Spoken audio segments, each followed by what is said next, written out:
Welcome to another OCD Recovery YouTube video. I thought I'd come on here and do two today, as I'm feeling in the mood for talking about OCD, which I do every day anyway, but I mean on video. And I asked a few people in the WhatsApp groups and people that are coming into us, what videos that we do they like and would like to see more of. And people said, I quite like the videos where you come on with not a particular topic and you sort of talk about philosophy and concepts of acceptance and so on. So I'm going to do that today. I'm going to talk. I haven't got a plan of what I'm going to talk about.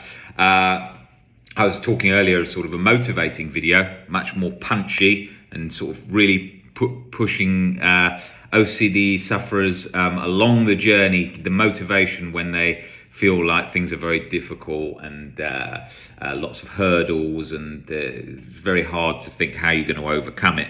And that video was very much for motivation, much more sort of louder tone to really do that. But this video, I wanted to sort of, well, I haven't got a plan, but what I'm going to talk about usually sort of stems from the sort of same things of sort of acceptance and the recovery journey and things about that. And I did a post earlier talking about if you look back at life for the last sort of 4,000 or 5,000 years, and then you look at Greek and Roman philosophy, the tools for OCD recovery were there. They were in the Greek and Roman philosophy, in the likes of the work of things, just anything written at that time, talking about acceptance, particularly Stoicism, changing our perspective on how we see discomfort and life hardships, and it's our belief system that causes the problems. And in that, if you look back at that, you'll see work by the likes of Epictetus, Diogenes, Seneca the Younger, Marcus Aurelius, who I'm obviously a huge fan of, and you'll see so much about changing our perception, that it is not what is being done to us, but it is our perception of what is being done to us, or what injury or what anything that we feel is a discomfort, and it's not something that is unbearable in our mind, our perception of it to be unbearable, or this must not have happened, like the likes of the work by Albert Ellis that we talk about, where we're learning to stubbornly refuse to make ourselves miserable, where we over and over tell ourselves, oh, this must not be this way, this should not have happened to me, this is so terrible, this is so unbearable, where in reality it isn't the case, but it feels very much so like that when we are speaking to ourselves in those irrational, firm beliefs. Following along from those irrational beliefs that we hold and then just repeating that over and over in our head. So if you look back at that, you can see the building blocks to OCD recovery then, which were nicely packaged over the years by the likes of Albert Ellis, into learning to not disturb ourselves in his rational emotive behavioral therapy, and in so many other self-help and different therapy. Lots of that is brought in from the Greek and Roman philosophy, but that also can be found in other areas of life, such as with artists, and such as with artists and musicians. I was posting earlier about the one of my favorite pianists, Vladimir Horowitz, and some amazing quotes by him and Arthur Rubinstein. Now, Rubinstein had a particularly interesting story. If you probably saw on Instagram, I shared a video of him talking about how he attempted to hang himself when he was in debt and the person he loved no longer loved him. So he hung himself, but the rope snapped, and then he had this light bulb moment that even in suffering and everything, it's our perception of life, and then it completely woke him up, and he realized that nothing is so unbearable and awful, but it's actually his perception that was causing that. Even if you're in a hospital, even if you've got disease, you can still be happy in that moment by changing your perception, and that is key. And I thought that was a particularly great piece by him in that video, talking about that, because you don't see it put so well as somebody who's survived from suicide and is in a position to talk about what they've learnt. And the other thing that I thought was great about his, let me just get back to concentrate. I was turning an air conditioning unit off. It was right over my head and it was bloody freezing. But I can stand it. I can stand these modern day discomfort, which that certainly isn't one. So then if you look at Vladimir Horowitz and his quotes, Horowitz is talking about, I'm not going to quote him exactly, but he was talking about, imperfection is in itself a perfection. Now, when we're not chasing perfection with OCD, it's opposite of what we're doing. We're not chasing that just right feeling and getting everything perfect. But perfection, if you look at music, a pianist or a violinist, you can picture, whether you follow violin or piano or listen to it, as somebody who's sort of playing it like a machine, just over and over to try and get perfection, just like they're using a machine, just following it by the blueprint, bit by bit by bit. Isn't entertaining, doesn't have that depth, looks very mechanical, the way they play. There's no energy and passion and sort of soul into the instrument. And that's music, is that. It's creating this incredible experience, both psychologically and the sound of it. But you can't do it if you're just playing in that sort of mechanical perfection way, just fixated on that perfection. Then that's losing what music is, and that's what Horowitz is talking about there. The perfection is the imperfection that's brought to the piece. And that's key to life. A life where you follow everything perfect becomes mechanical and dead. If you don't take any risks, it's almost like being dead. You're not living. If you just completely cut out all risk, well, you don't live. Life is risk, but it's obviously balanced. We don't want to be taking crazy, we don't have to be doing crazy risks all the time, like base jumping to be happy. If you were just base jumping all day long to be happy, then there's something not quite right in your thinking, because you don't usually need to do that to be happy. But for people who do enjoy that and love the adrenaline and the excitement, I appreciate that, and I can understand why they do that living on the edge feeling. I can understand that, but I'm saying a lot of times there's problems where people are chasing a certain feeling from that to do it at that level. But of course, sports or anything, and I've done sports at very high level, yes, it can become, there is a boundary between balance and not healthy. It wasn't healthy for me when I was training so hard and eating so many meals that I was making myself sick. That certainly wasn't healthy. But the passion and the pushing yourself to do something at a high level was very exciting. So you have the trade-off. And so if you're looking at those quotes from musicians there, Horowitz, Rubinstein, talking about unconditional life acceptance, accepting life. If you accept humans, you become more accepting of yourself. If you love humans, you become more loving towards yourself and others that you love in sort of close proximity, your partners, your family, and so on. So all these key points really help to embody the new philosophies that we're learning to adopt for OCD recovery: unconditional self, life, and other acceptance, and learning to become sort of more floating, like Claire Weeks says, instead of internal resistance, trying to fight off and get rid of any uncomfortable emotions and get more control. Like people who have problems with insomnia and sleep, they're trying to control sleep, and then it does the opposite.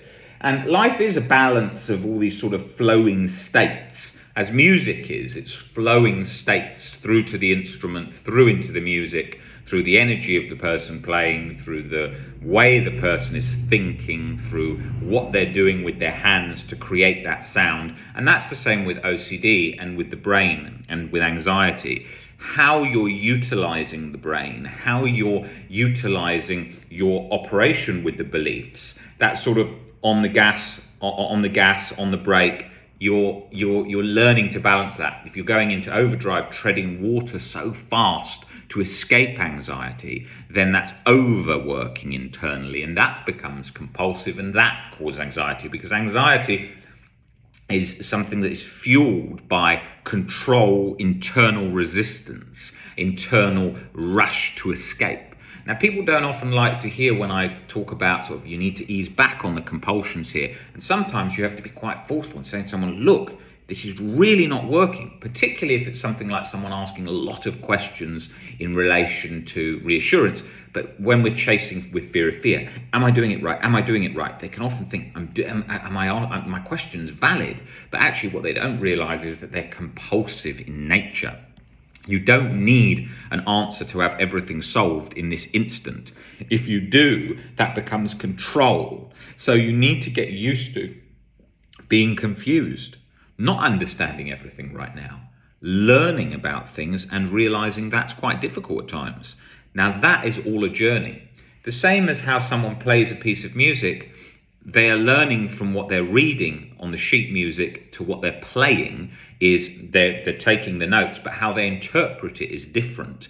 Now, OCD recovery is exactly the same in the sense that you're learning the tools that are going to be embodied, but then how you're gradually interpreting them and adopting them is key to you. That's something you're uniquely bringing, okay? And I think that's what makes us all unique. If you think of humans a bit like wine, I thought it was a great quote. It was by Carl Jung. It was saying that, all of us are sort of like bottles of wine. We've got our sort of own vintage and own years of birth and own lifespans and everything. So we're all different, and we're all like different wine because we're all made up differently, both genetically and environmentally.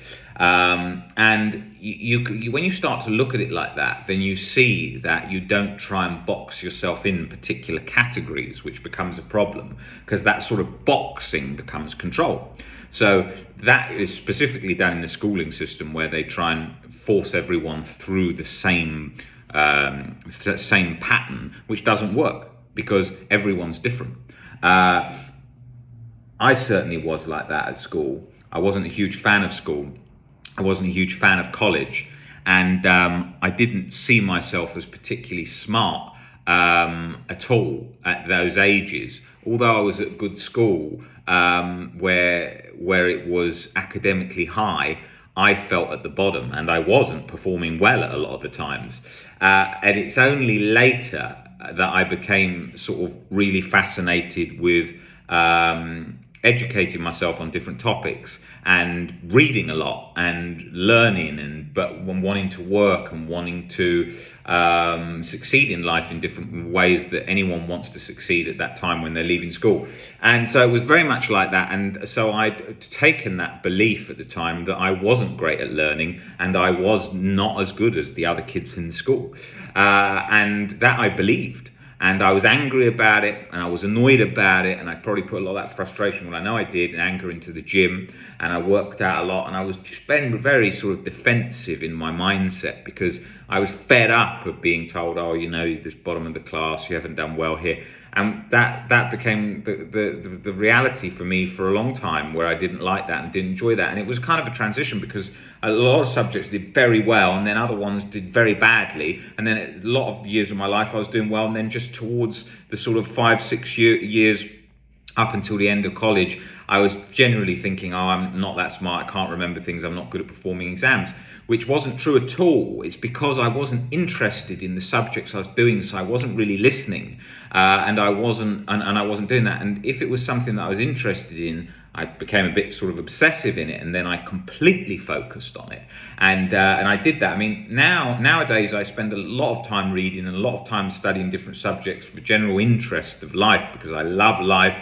And I love to hear about all different civilizations in the past and learn from them and how I can use that to adapt me today. And so one week I'll be sort of studying a lot about ancient Rome or ancient Egypt. Last week I was watching a lot about Pompeii and then ancient Egyptians and pyramids. And I've been to Egypt and Pompeii many times, and I love that. And I did classical civilization at A level, but I didn't. Although I liked it, my mind wasn't there. I was really bad with OCD at the age of 17, so that really screwed up the last part, because I was so stuck with OCD I could barely read a book. When you're reading, I couldn't take the text in because my eyes were fuzzy and I couldn't get the words in, then kept rereading because I thought it never went in. And I was generally quite angry because that was all happening, and then nothing was working to get better. So I wasn't really focused on revising at that time. I was finding it too hard to revise, and then I was getting frustrated when it didn't work out. And then when you've got OCD, and I had health OCD at the time, I was convinced I was going to die of a disease. So exams weren't top priority, even though I went through them and I realized they were a priority, because obviously OCD is irrational in the sense that we sometimes know, not always, that it sounds irrational. So I still did it and knew I needed to do it, but I just wasn't there completely. And like with exams, I mean, a lot of people talk about this now. I'm nearly 37. It's different now, but when you look back at your life and you look at things and you think, it's funny how at that time I thought I wasn't very smart at all. I'm not saying I'm the smartest person in the world, but I'm saying I'm not somebody who's really stupid and couldn't take in any information. It wasn't that case at all. And I devoted a huge amount of my life to sort of understanding and reading difficult topics and challenges in life.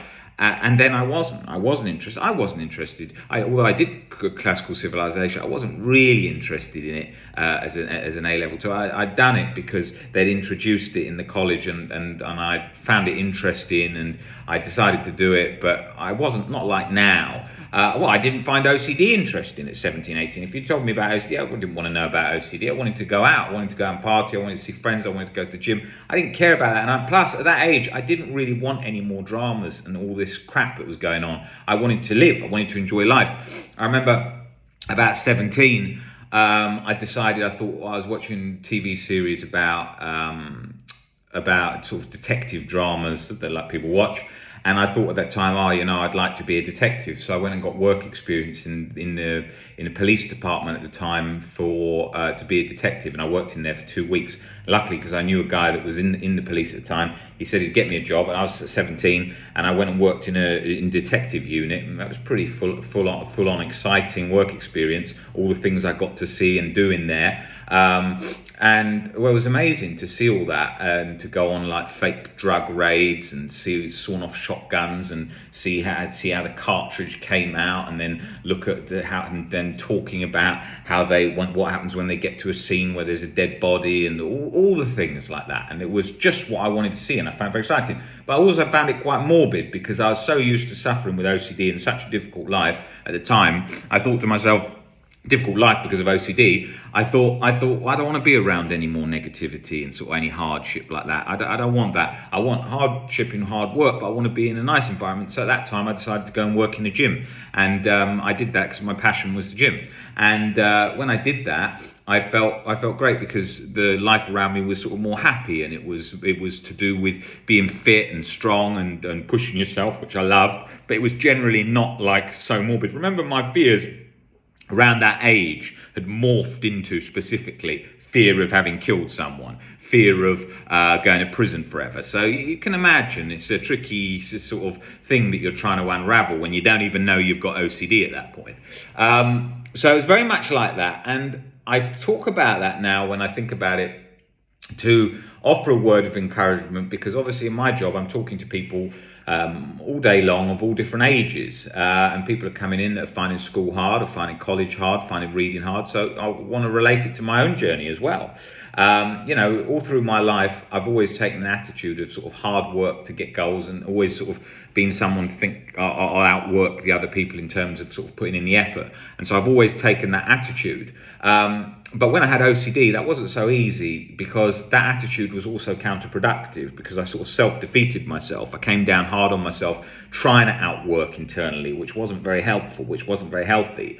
So I needed to sort of ease off the gas there.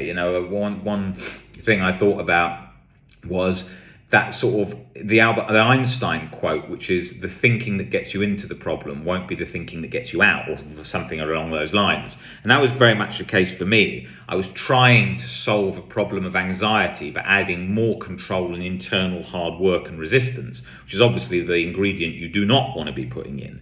That was stirring the sort of spoon of the cortisol soup, which was sort of my background like reality on a day-to-day basis.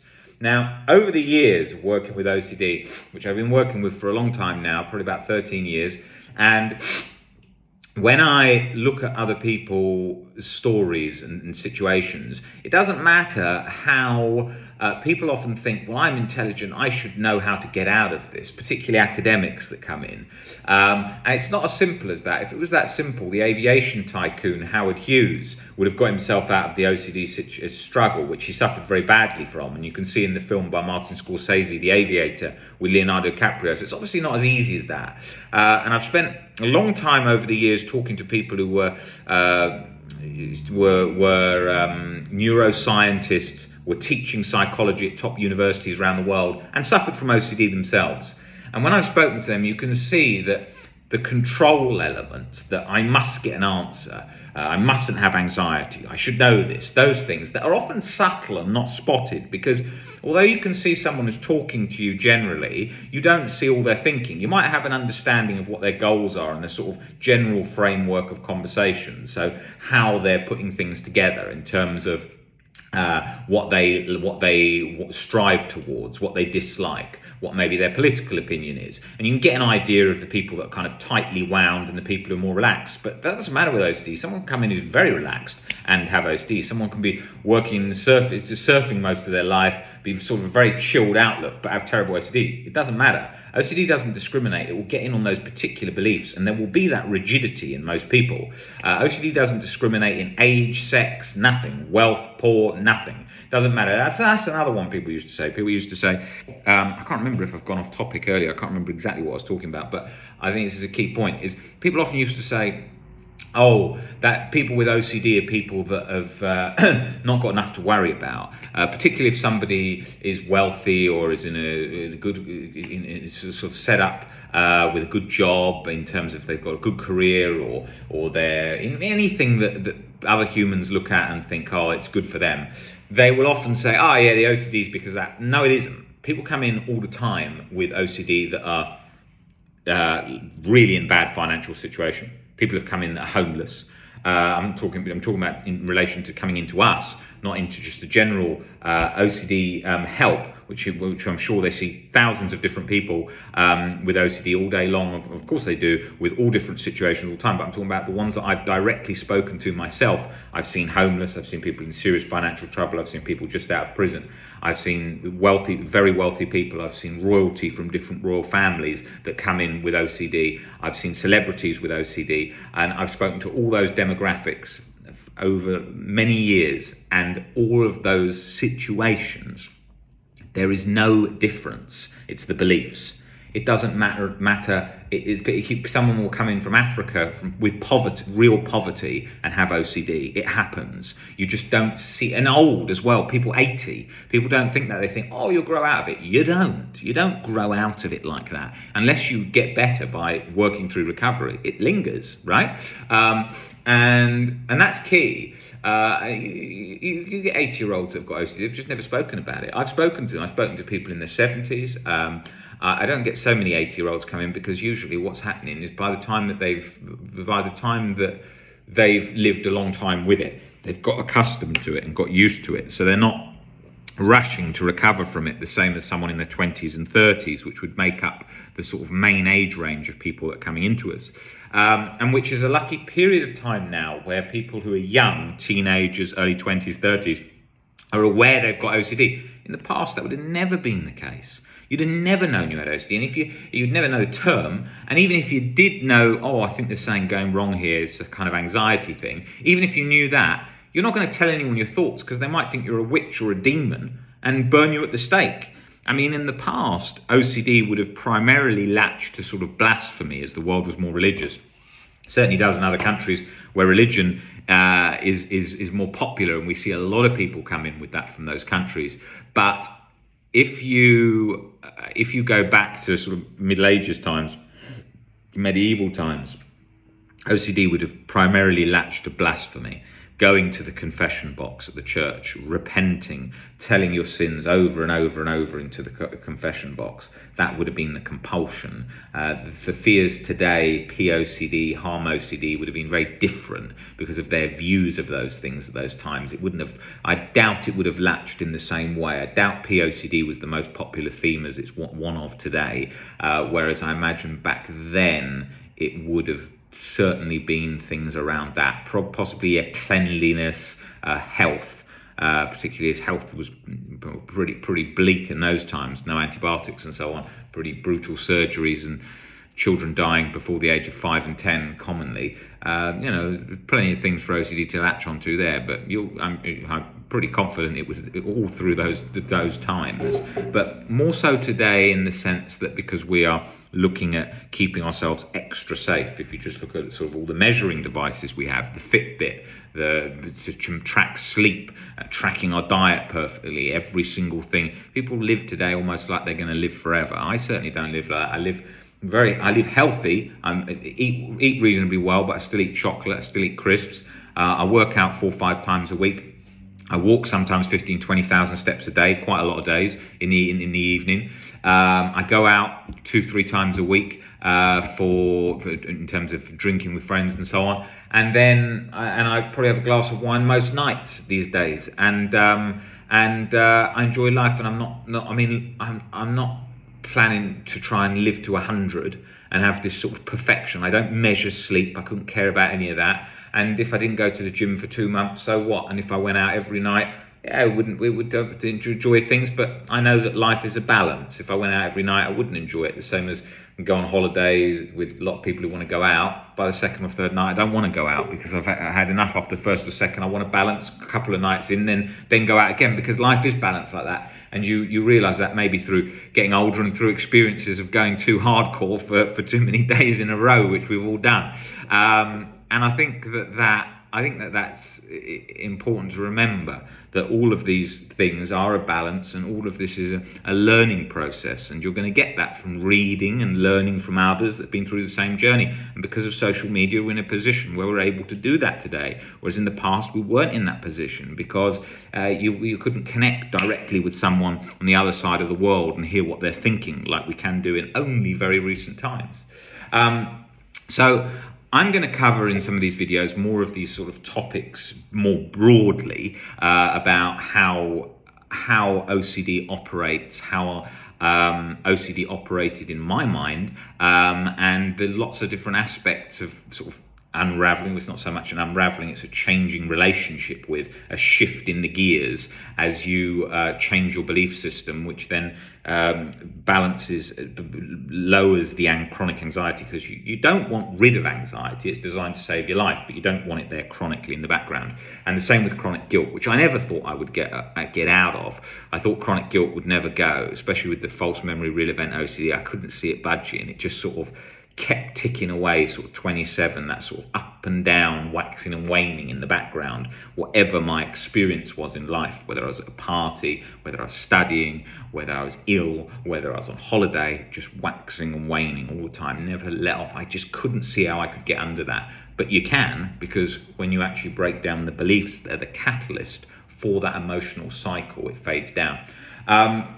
I will cover that in a lot more detail in one of the next videos, but I thought I'd come on here, start doing these videos more regularly. I'm obviously pretty busy with what we do, and so often after a long day of one-to-ones or webinars, doing videos can sometimes be a bit tiring if I've done all of those, but I really enjoy coming on and putting all of that into words. And I'm lucky to have a great team around me with all the guys that you see doing all the videos, and we're producing, I think, the most new videos of any anxiety and OCD channel, and we sort of strive to do that more and more and get this channel to thousands of videos of free content, because that's what's lacking in the world for OCD. So we're going to do that.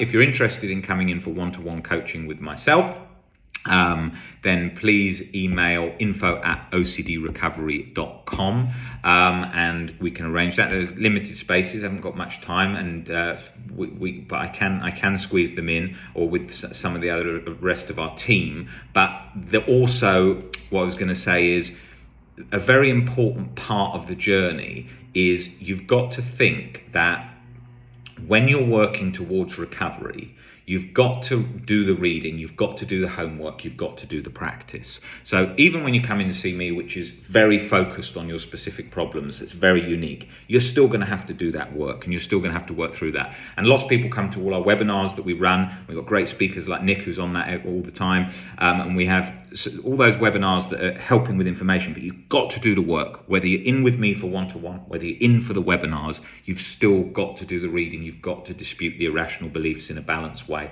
That's not fighting them off in an instant, but you've got to gradually go through those, breaking those beliefs down. That's where you're going to make real progress. And then the webinars and the one-to-one really shapes that and brings it all together, because recovering from OCD alone is tricky, particularly where it's on sort of real event and false memory. It's not so easy to change your perception on those tricky ones. And I know what it's like, because I was on that journey myself, and it's particularly tricky when it's sort of latched to hard things, like something that you did at 12, 13 years old that you then equate to being ousted by society and being rejected by everyone, can become a sort of tricky thing to work out. Guys, great to see you all. I will be back on here in the next few days and bring you another video covering all these sort of broad topics of OCD in relation to philosophy and life, because those are the things you're trying to change this belief structure that's fueling chronic anxiety and chronic guilt, changing that internal framework. Guys, great to see you all. See you soon. Take it easy.